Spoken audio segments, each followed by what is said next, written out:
Wow. That's a pretty little stone.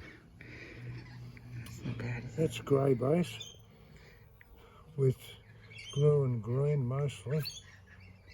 A bit of rolling flash in there, quite nice. That's come up well. Little teardrop cut.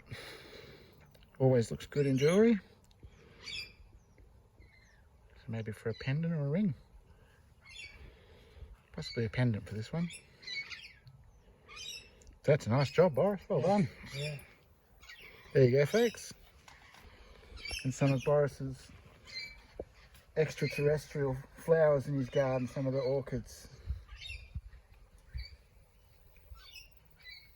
Beautiful. Very happy. Oh yeah, this one on this side.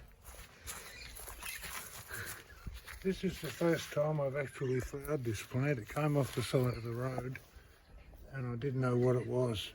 So it's the first time it's actually flowered. Doesn't it? Throw it It's on. got 26 or something flower buds on it, but one of the flowers is completely different colour to all the rest of them. Yeah.